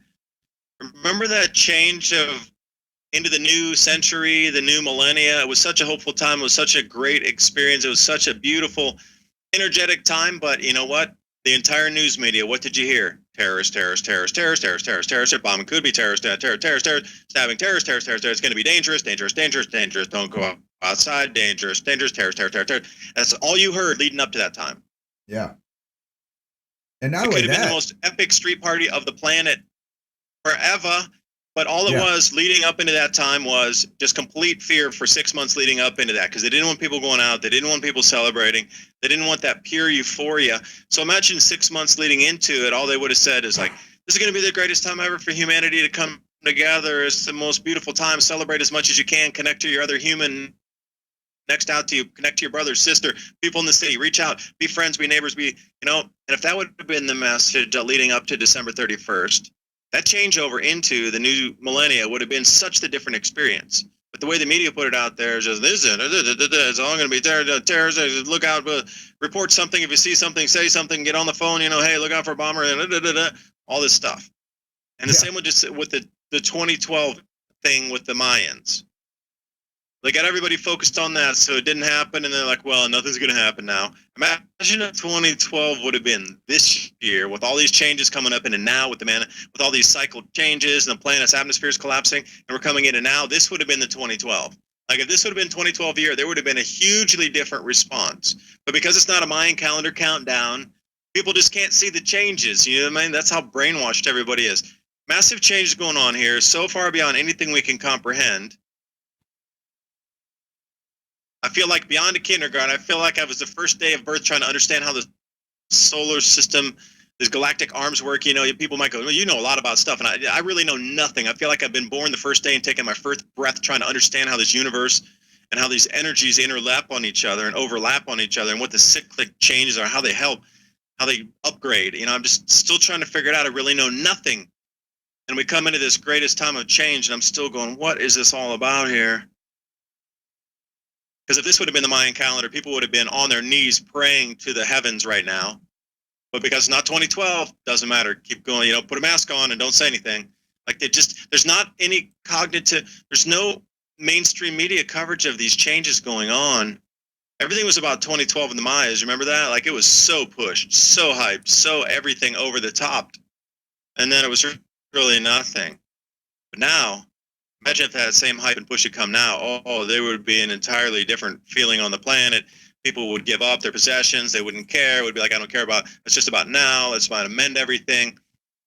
And it's just the reality we sit in right now. It's going to be an individual choice where you move forward, because I just have no hope anymore for anybody coming together to do anything. So for me, it's like, it's going to be an individual journey of millions or billions of people, because most of the society is never, ever, ever going to wake up from this slumber and like hypnosis they're in. I would say no more than 65-70% of the people are never, ever going to wake up. So it's going to be more of an individual journey with others that are around you of like mind, instead of trying to drag people across the goal line. Maybe it's a negative thought, but not everybody's meant to manifest through this time or live through this period. That's life. That is truly evolution. You know, you brought that thing up about the turn of the millennium there. If you remember, they in the couple years leading up to that, they tried to scare everybody out of their wits with the global grid shutdown because of some little misprogramming in Y2K. So they made everybody fear it. And then they give you a break. Oh, no, it's okay. You could come out of your bunker. Oh, wait, never mind. Terrorists, you know, and they've been doing that. They do the up, they do the down. So they get everybody pumped up like when Obama came in. Hey, look, it's a great times. We're really moving forward, onward, right? And all their little communist sayings that they used. But regardless of that, they got everybody pumped up. The first black president. Everybody should be happy. This is a joyous occasion. Oh, wait, sorry. ISIS, beheading, terrorist. You know, and when that ran out, we got the news cycle. I'm not allowed to, you know, say stuff about, but we got a news cycle. And obviously that's only going to last so long. And I think they have it down to a scientific method, an exact formula. After years and years and years of messing with people with fear and then letting them not be afraid, you know, we've had several fake things happen, like fake tsunamis, fake incoming missiles, fake earthquakes. I want to keep going on that, but I'm not going to. Those are just stuff that even the mainstream agrees on. Well, there's certain topics now that you can't say are fake, and there are some things out there that are not fake, but the reaction to them is a hoax. And I don't want to say a specific topic because that's what got me turned off. And I have to censor myself. Yeah, because I think you're right about a shelf life of the fear of a certain topic. So all right, random quiz, everybody. Jeopardy, yay! Go back to 1995. What was the fear of the day? What was that? The Kosovo, was it? Yeah, it was the breakup of Europe, and then Russia was going to come and nuke everybody, and they were going to take over Europe. Okay, be scared. We got to get NATO. We got to do this. Okay. The year 2001, what was the fear of the day? Yeah, it was Super World War because of us getting attacked. Yeah, right. And then, you know, you mentioned it, that the whole terrorism thing, and then it finally ended. And then there's last four, and anybody out there listening, I don't care what your political belief is. I really don't care, because this is purely a fact. Trump comes in, the terrorism stops. I watched a news article just yesterday when Joe Biden was talking about something, and he's like, the terrorists are back. We got to start fighting them again. I'm like, wait a second. Oh, they were totally wiped out, and, you know, not anything for 4 years under Trump. And then suddenly terrorism is back on the burner again. See, there's that break between. So I'm wondering, how did it come back so fast 2 days after Biden's said, okay, hey, thanks for the electoral votes. Still not decided, though. On January 6th, they're going to do another vote. But 2 days after that, they're talking about fighting terrorism again and a resurgent terrorism. So wait a second. Like, how did it get that break when Trump wasn't there and is like, hey, I'm not going to play this game. It stops right now. And you see how you mentioned it during the Barack Obama years, like how much did that go from nothing into how many movements did we see? And then we're like friends with moderate Al-Qaeda and stuff. Like, wait, what? Okay, wait a second, dude. Hold on. Al-Qaeda thing, 9/11, that was like the number one enemy ever. You could have the entire world was mobilized for 10 years around that thing. Yeah. And then suddenly in 2010 to 2015, it morphs into, well, the moderate ones aren't so bad. We're friends. We're going to give them weapons even to help us fight the other badder guys. No. Okay. No. Yeah, that had a shelf life, right? Everything's a shelf life. Shelf life. You know, what was the H1N1, that whole thing back in the day, shelf life. It couldn't last too long because they get not enough people, even in Asia, they're like, whatever. Yeah. How much shelf life is there on this thing now? Because they know they can't keep people going forever. So what do you think the shelf life on the current distress is going to be? Because the amount of stress, literally the amount of stress and depression and all this stuff that's pushing people, they can't keep it going for too long because it'll really rift the seams of society. Like, it'll be a non-functional society in another couple years. And you have to wonder what their reset plans are. Beyond the reset of the energy is what these elite try to reset something in, because they're doing it for a purpose. There's a purpose behind the madness, you know? Well, this is a side subject, but in the times we're in, I advise people to Google children committing suicide right now in these bizarre times. But that's only because their life is ruled by fake reality. And when you take it away, some people think they really had something taken away from them. But like you were, I have an answer for you about the terrorists. You see, we were in hard economic times because of Trump, and they just got their stimulus check finally, you know? So they got money to go spend. It's burning a hole in their pocket. I'm kind of kidding and being facetious, but we all know that most of those supposed moderate groups have daddy warbucks all around the globe from, I'm not going to say their names, but you know that guy that finances the weird lefty things in the U.S., and then there's several politicians, if you remember through the past administrations, accidentally gave certain people's monies and accidentally dropped off care packages in the middle of the desert that, you know, turned up in some weird people's hands. I'm talking about weapons and money and training. Oops. But, yeah, those coordinates, I just can't read a map either where to drop those care packages into. You know, I thought that 3 was an 8. Sorry, wrong place.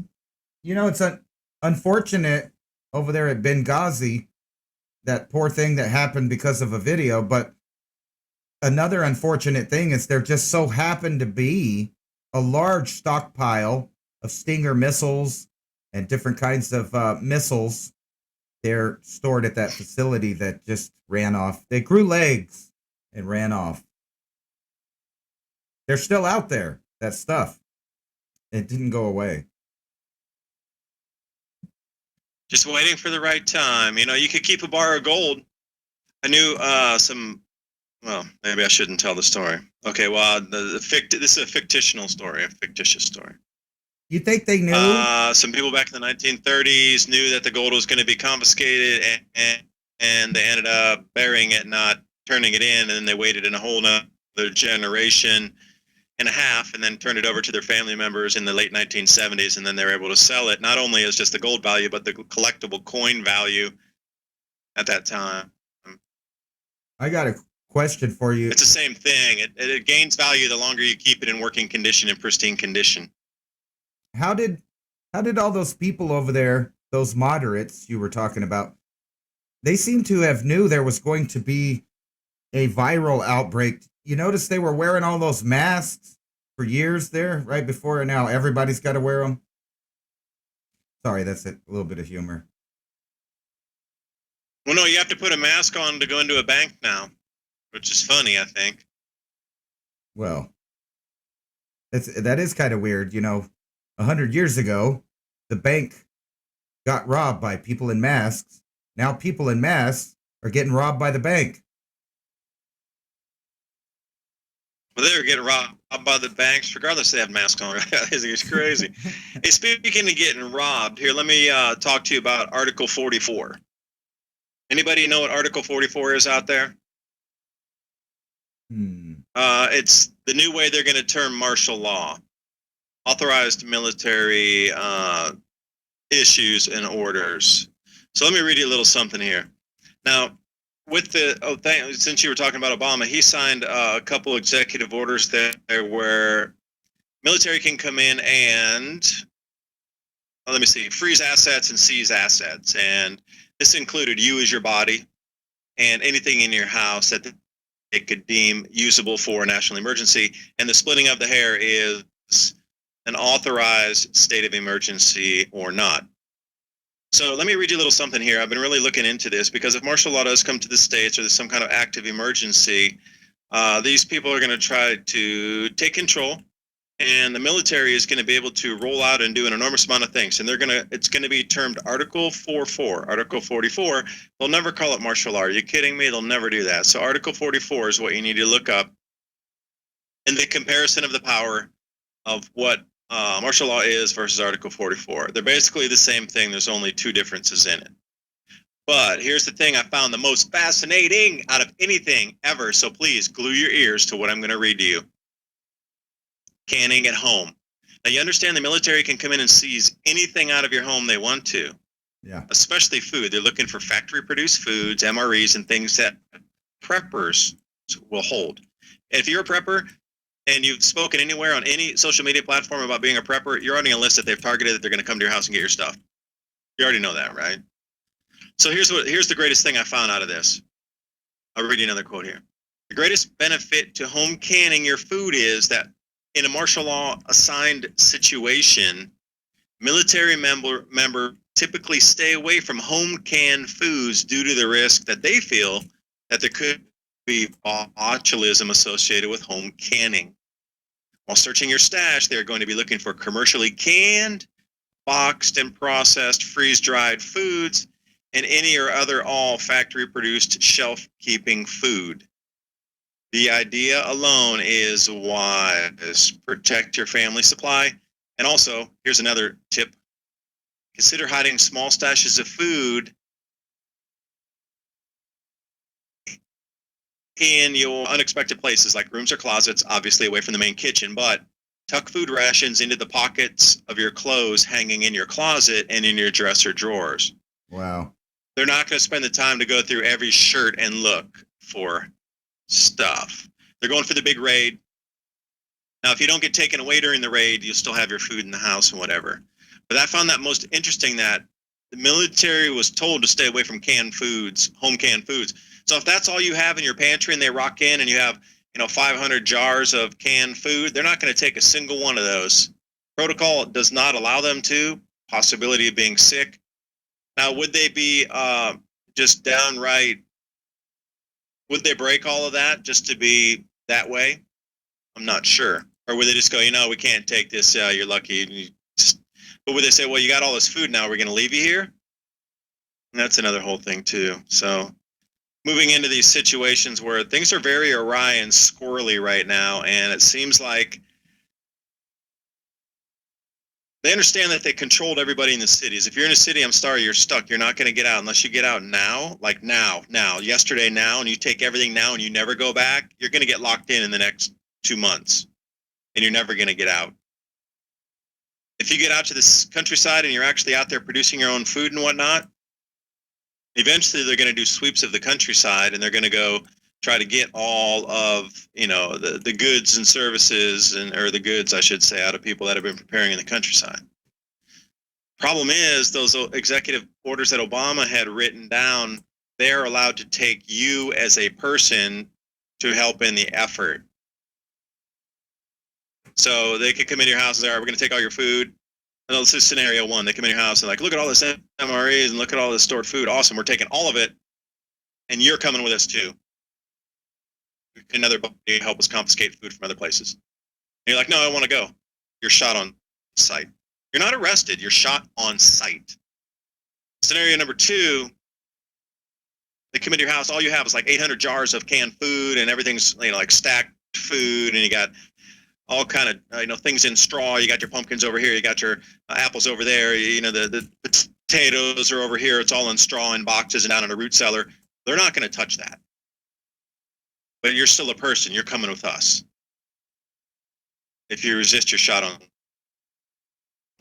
So, the way that it's moving forward with these executive orders to be able to confiscate anything and everything, including your homes, and habeas corpus is completely suspended. Are you kidding me? You'll have no right to trial. You're going to be straight up. If you say no, you're shot. And, wait a second, that brings it right back to that same article and quote I read. Every time they come to your door, if they never leave, they're going to have a very more difficult time making the choice to keep coming to your doors of your neighbors, your families, your cities. Yeah. Looking back through history, I haven't really seen it anywhere where, like, you go to Stalin's Russia, you didn't find any towns that were really holdout towns that everybody fought. And you go into Pol Pot's Cambodia, you never found any villages that fought down to the last man to keep them from coming in. And you look up in China, and you never found any places. They hid for a while. They, the far west mountains out there, they hid away from the communists. They did make all the Red Guard disappear. Maybe I talked about that story before out in Western China. This is in Sichuan province specifically. I can reference to because I lived out there and talked to a few people. In the beginning of the Cultural Revolution, when the Red Guard would come through, they got a foothold in the big city in Sichuan. But when they tried to start going out to the smaller towns out there, they would all disappear. And it only took 2 or 3 times before they could get nobody to go out and try to police these communities because they would just disappear. There wasn't even a shred of clothes left of anybody. So, but then, after, the Cultural Revolution was finished and it come into the 1980s, 1990s, prosperity, economic, well, everybody got taken over by communism. But during that short time, they were able to resist. But when you look around and you look country after country after country throughout epoch of time and chapter of history, you just don't see people resisting to the point where they created their own autonomous enclave and everything else swept around them. It just doesn't seem like that works. So it has to be going to have to be a much bigger change of the mind versus, I don't know, people just give up. I don't understand what it is. Yeah. I think it's disbelief of a lot of humans and the need to be led. And when evil force takes over their normal order, they seem to want to follow the authority figure. All they have to do is have a costume, a doctor's outfit, a military uniform, a big suit, whatever it is. There's been lots of experiments talking about that. I wanted to show people this thing, and I believe this is the same executive order you were talking about from Obama, the Severe Acute Respiratory Syndrome SARS order, Executive Order 13295. And in it, in 2003, Obama revised it. And they went into this part that a lot of people, I think, don't realize the importance of this. But anyway, so Section B here says several acute respiratory syndrome, severe acute respiratory syndrome, SARS, which is a disease associated with fever and signs of symptoms of pneumonia and other respiratory illness. And what this goes on to say is that they expanded the meaning of SARS to any illness which causes coughing or any symptoms like that. It goes on to talk about, if you look further, their right to quarantine, their right to take your property, and like you said, to take your physical body and make you go do labor. And last I checked, that was called slavery. But under the idea of quarantining, emergencies, martial law, or Article 44, whatever you want to call it, it's amounts to the same thing. And, any sane person right now would realize that we're under a form of soft martial law right now, almost worldwide. There's a limit on your information. There's a limit on your travel. There's a limit on when you can go outside and enjoy nature in some places. There's all these limits that's being handed to you. And no one says no. And it's just like what you were talking about. How did a small number of people in all of these evil regimes throughout history kill so many people? Well, the answer is those people almost walked to the grave by themselves by not standing up for themselves, not prepping, not demanding that they have rights at the first signs of totalitarianism, which I believe you would agree, David. There's lots of red flags and signs in the country we live in right now.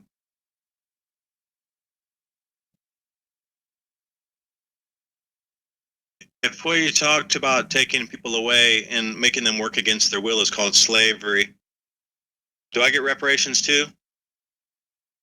You might. They'll let you have Wi-Fi at the FEMA camp. Perfect. Perfect. Where's my reparations?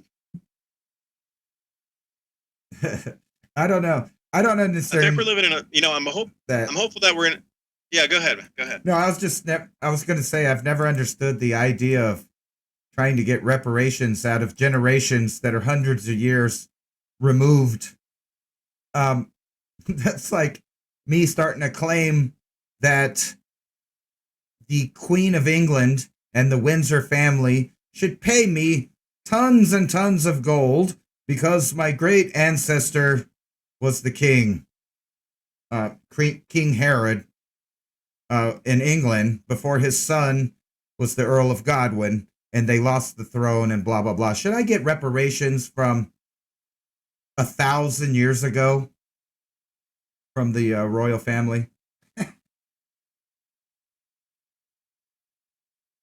That statute of limitations only goes back 800. Sorry. Out of luck.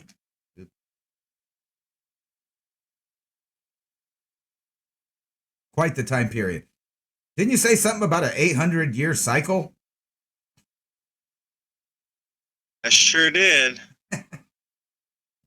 Tapping into a 2,120-year cycle. These numbers are significant too when you look at 8s, 9s, 3s, 6s. A lot of this is intertwined in with the average cycle length of some of these, I do believe. So I'm hoping that this time people will take and be a little more aware. So, we've seen regimes toppled by using keyboards. Yeah. So people are much more aware now. So, Stalinists or Leninists or whatever, Pol Potists or Maoists, whatever you like to call their cadres of followers. I would hope that the average person would be a little smarter now with the interconnectivity, that we have something called the internet that they would have learned from history or known. So when these, movements sweep through, that people will be smarter than they were in the past to, like you say, just walk off like lemmings into the slaughter. But you see what's happened, how quickly they took it, everybody from rah, I'll never do it, come and take it, grab it from my hands, baby. And then everybody's slapping a mask on here like 9 months or less. So let me tell you my experience today. I'm living in East Tennessee, and I'm out in city, and then, we transited from the city clear out to my farm, and then worked today, and then came all the way back in the city. So we stopped for lunch, and I was with my dad, and he walked in, and he has a mask on because he's older. And he walks in, and there were like 50 people. It's the coolest place. It's like a deli, a little convenience fast mart store, a gas station, a bait shop, a tackle shop, and then a hard one place right on the corner. It's been there for years, been like for 100 years. He walks in and he's like, I'm the only one with a mask in here. But me, when I went to go get a bottle of wine before the show and have some dinner tonight, I walked into this other, it's supposed to be like a hip Trader Joe's is the name of this place. And they call it's kind of a hipster little supermarket. I walk in, 100% of the people had masks. I walked in the door without mine because I was just like, oh, whatever. And immediately before I even stepped 2 steps in the store, like, you need to wear a mask. I wasn't even like, hey, sir, excuse me, or hey, excuse me. It was like, you need to wear a mask. Like pounced on me like a. So I went from 2 completely different realms within a day of 0 masks out in the countryside where I'm living currently, where my farm is with the house. None, 0. Into the brainwashed city folk here where they're like 100%. And if you're not kowtowing 100%, they're yelling at you in the store. Wow. And this is small town, East rural Tennessee. You know what I mean? It's not like California. We're talking about Think about Nashville, for example. So I don't know what's going to go. Are people going to really wake up or not? I'm not sure, but I'm hoping that they'll be more mindful that we have internet now versus, would they use food? Of course they did. The Bolshevik Revolution, they stole all those farmers' farm equipment. They left them with no seeds, no equipment. Of course they're going to rope the place off so none of the farmers could leave, and they just made them starve in a quarantine zone. Although it was a pretty big quarantine zone of hundreds of square miles, but nobody could get out. No food was allowed in, no tools to plant food, everybody starved. What they do, they took over, there were no farmers left, they starved them all out, and then they put in their collectives, which sure were dismal. Anytime you get into this communist mind frame of, we're going to take it from the rich and we're going to put our own work, you're in for a completely underperforming surprise there, because if you think they're going to underperform, you're going to be surprised on how much underperformance of the underperforming that's really going to happen. Because these ridiculous minds coming out is just the most ridiculous, laziest, swinging a hammock kind of thought. Like, yeah, we're going to take over the farms and we're going to grow. Oh, you go do it. I don't know how to. It's such a joke. Such a joke, this communist, socialist idealist. I'm going to have to report you. Let me check out the link here.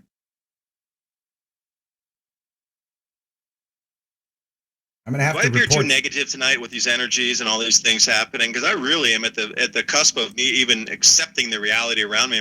Maybe this is what it's meant to do, is push you to the edge where you're like, I accept no more of this. I am so totally over it. I'm done. Thank you.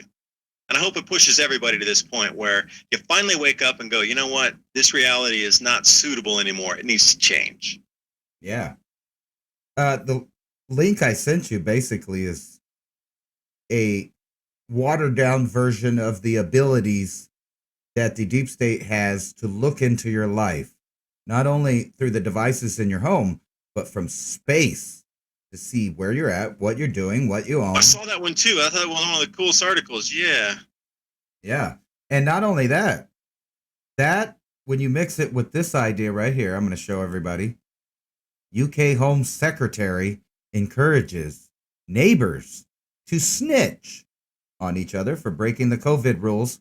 And, I know I keep beating this like a dead horse, but all of these things have already happened. Waiting in line for bread, all of these things, neighbors snitching on neighbors, all of this has already happened. The only weird thing now is that the establishment is the one that's calling the people the fascists. The people that don't want to cooperate in their police state are the ones that are called the terrorists.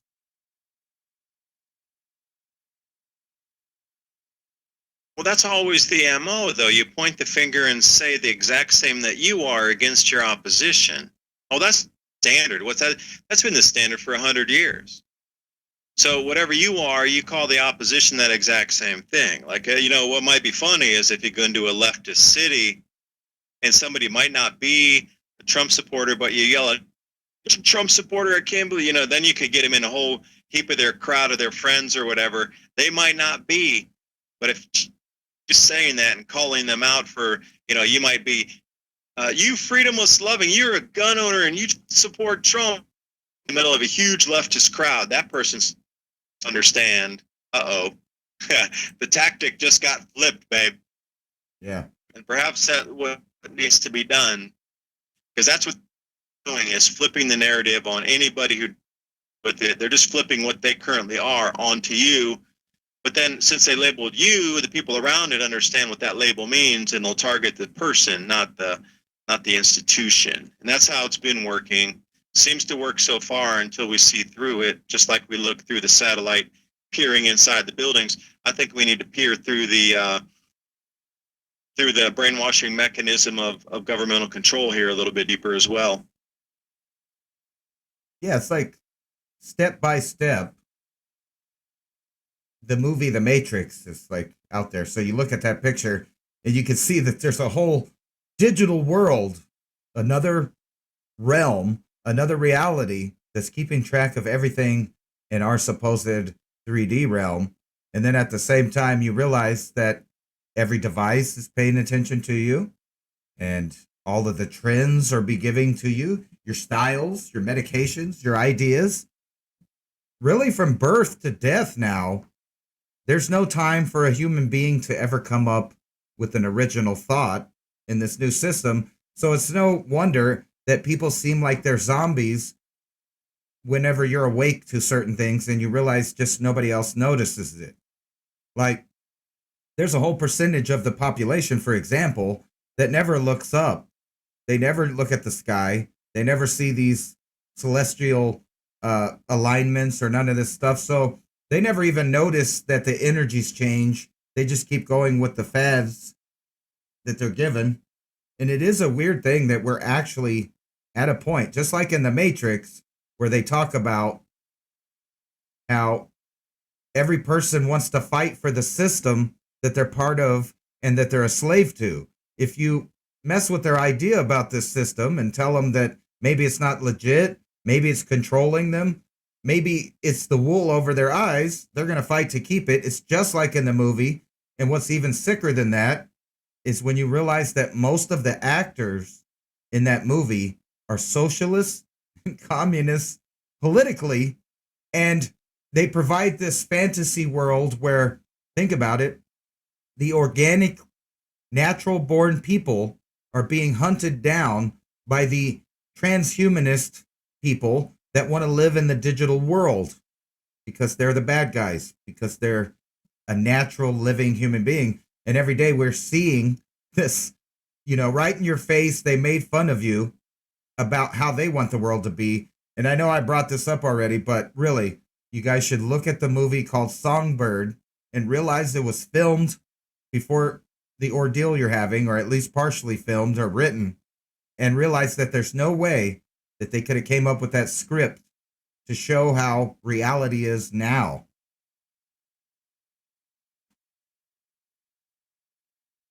Yeah, I'm looking it up here, the Songbird movie trailer. I think I've seen a couple snippets of this before, because I'm also interested in the one called Greenland. Yeah, I watched that. Haven't seen that. No, that wasn't COVID. That wasn't COVID-19. It was a cough because I had to dry throat talking. I was going to bring that up too. Greenland actually. Also. Yeah, Greenland's very amazing. If you watch the trailer on Greenland, by the end of that, when you saw that commentary impact, your heart is beating going, what? The way the sound effects they put in there. Yeah. Well, I watched the trailer and I was like, what in the hell was that? Did you immediately what was think Göbekli Tepe, and there's a big history of the exactly impact what there. I thought. Yeah, that movie's pretty crazy. I watched it, and you got to remember too, that movie also was filmed before the pandemic, so nobody's wearing masks in it. But if you pay attention in that movie also, there's a bunch of predictive programming. And what's really scary is that movie's a really good movie. It really details how I think it would be when the proverbial poop hits the fan. They do a really good job in that movie of showing common sense. Some of the little pet peeves I have in movies that don't seem, like logic, they try to, fix those in the movie. If you haven't seen that movie, it's really good too. And if you think about our current situation, that could be what's going on. Literally, we talked about that before when the supergiant gas planets line up all on one side of the solar system and we're on the other side, or we're in the inner solar system in 2024. That's going to be like a pinball machine dragging in objects on one side of the solar system. And in that movie that... Well, that's in addition. That's in it. I was going to say it's an extraterrestrial comet in that movie too. If you're able to record that and send it to me, that's one of my must-see. If anybody tonight, this is one of my want-to-see, absolute must-see movies. I really, really, really, absolutely want to see this movie. Yeah. It would be my greatest pleasure if somebody could send it to me to watch, because I think there's so much information that I could glean out of my research, because I believe you there's predictive programming in it, in the way that the region of space it might emanate from, or some of the clues that they might give to orbital velocity or orbital eccentricities that this thing's coming in on. That could be clues that triggers as well with all these planetary changes of collapses of atmospheres, reversing atmospheres. Well, I'm sure there's some clues inside this movie with where they're talking about where the comet's coming from, because it's from space too. It's all related to space, gravity, wells, and it could be something with the sun as an innuendo in there that I would easily pick up on, because that's my genre, that's my realm right there, is sun-baked stuff. So for me, plasma densities, any kind of these things, I would definitely pick up on that in a fraction of a second of things other people might overlook and they might not see it. And I'm not saying that, you know, you're not educated or anything, but the way my mind is looking for certain things, it's just I think differently than a lot of people. So yeah, I'd love to see that movie if I could get it. I think somebody might be able to arrange that. Perfect. Thank you. Great universe. I want to see that movie. Yeah. But the Songbird too, you know, you're right. Yeah. You know, I'd seen this video trailer before about this whole thing. And, you know, out in the countryside today, I was with my dad and I was like, you know, if an army was going to sweep, how long would it take for them to sweep out where we are out here? And it depends just how much people are going to shoot back at the people coming in. That's strictly it. Is what would it take for an army to sweep through the area we are, way out in East Tennessee, up into the Rocky Mountains National Park, and way out in the farmlands, and getting way up in the Cherahela National Forest, and that whole area of super remoteness and like really rural remoteness. Man, there's no 5G towers out there. Damn. It's the first time ever that they have run an internet cable out into this part of our country in the United States ever, was this year, last month, ever. Did That's you how see remote the it is. satellite I just showed you? There's no place that people can hide. There's not going to be that kind of fight. I don't think so. Unless, you know, one good thing that movie Greenland shows is how if something is really going to happen that's major, the government doesn't care what you're doing. They're doing their own thing. But, you know, a lot of people talk about this possible combat on the North American continent. And let me tell you, with the satellites and FLIR, there's no place you can hide. It's not going to happen. People are judging the next, you know, scenario on facts of the past, and we're not there anymore technologically. Now we're in a place where they can keep track of every last little animal almost. You know, combine these ideas, all these satellites keeping track of everything, and that digital system that you put out in some of your videos. Could you go into that for a minute about how they want to, you know, give a number in a product, basically like a product code for every last organism that they can track on the planet?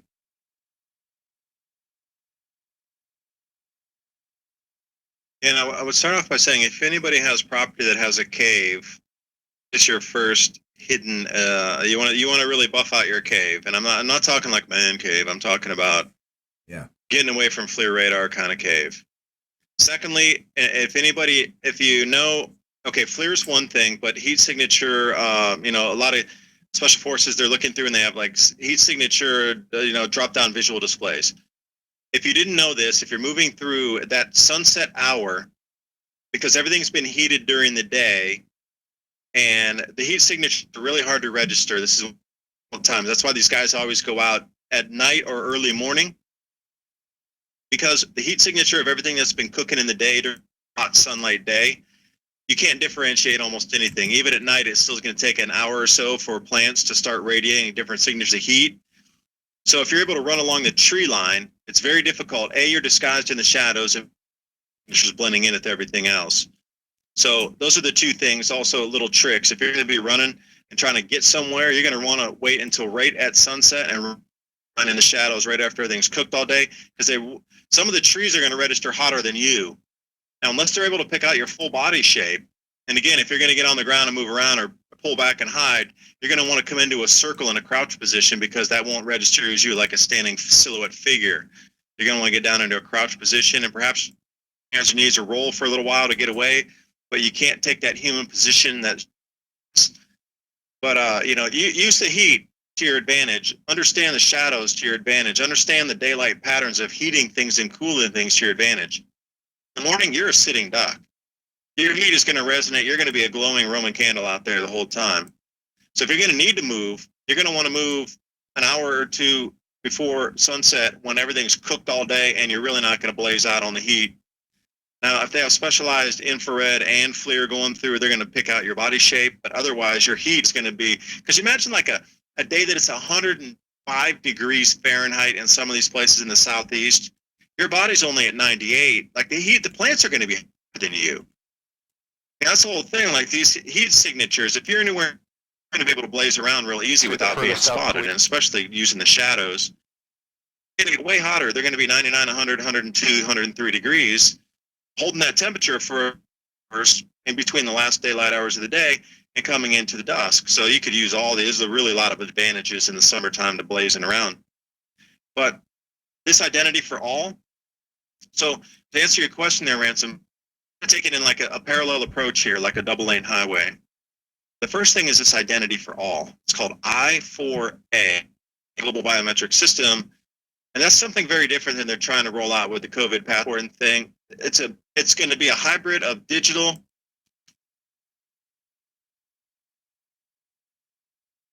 You still there with me? Yeah, we cut off at a hybrid of digital. Hello?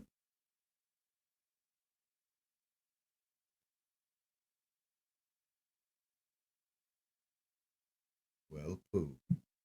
On countries on this I4A platform here. Ransom, are you back with me? Yeah, that was weird. My internet cut out. That was real weird. I got dropped off too. It wasn't just you, it was me. And that's the second time that's happened. Talking about this identity for all. As soon as I start talking about it, I lost the last feed 2 weeks ago having an interview, something very similar. Very similar. That is really spooky that when you start talking about I4A, that's the second time it's happened.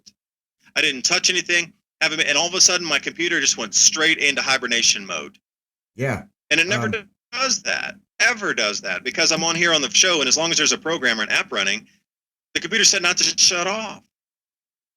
Ever. And it went straight into hibernation mode. I started talking I4A, Identity for All protocol, the biological entity of you as a biological individual. Well, you'll have your own set of protocol for your own biological identity, but then you'll need your own identity for your individual self. And then they're going to combine these two together, and it's going to be in a global database overseen by who knows who.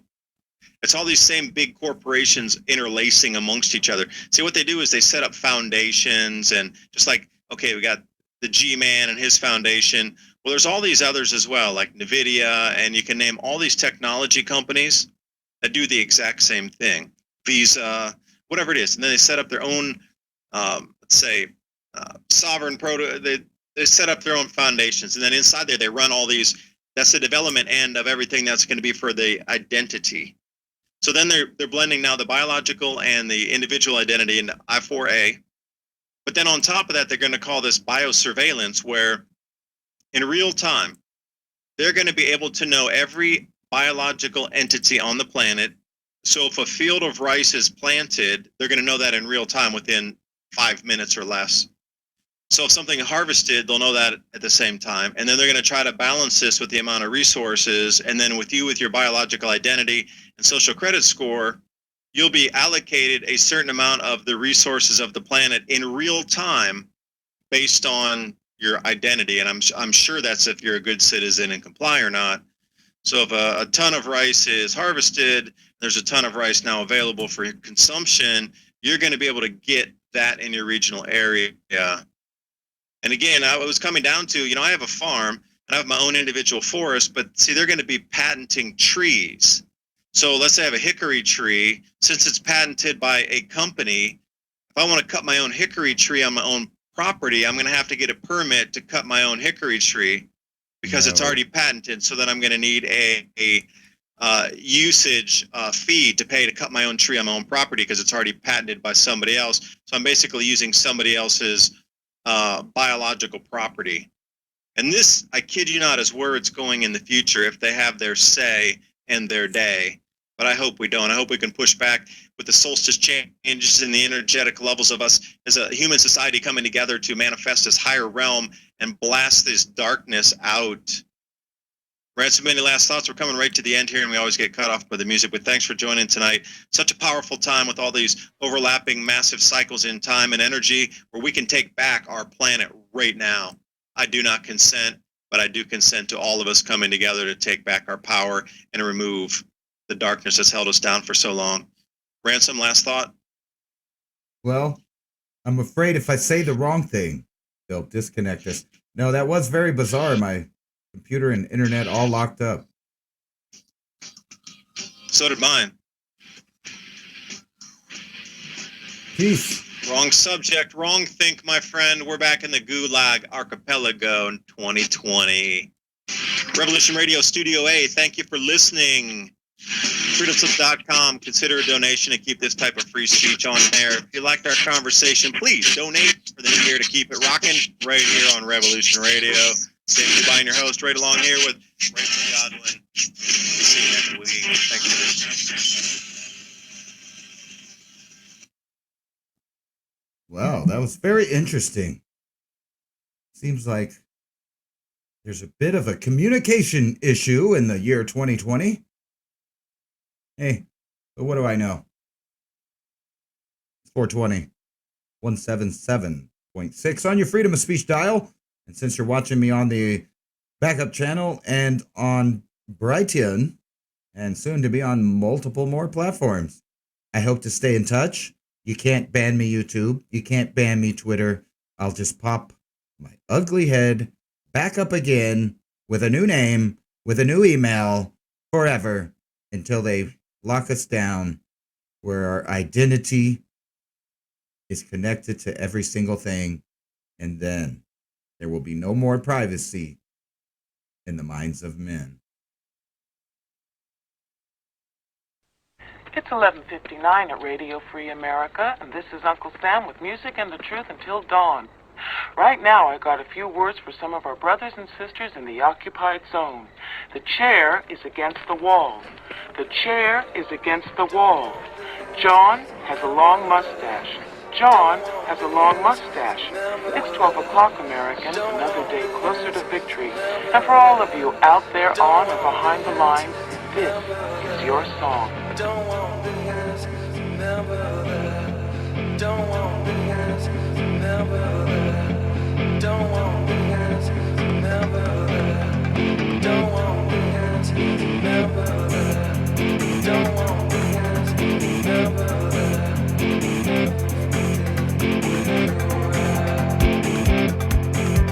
Don't let the days go by. Yes,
not my kind.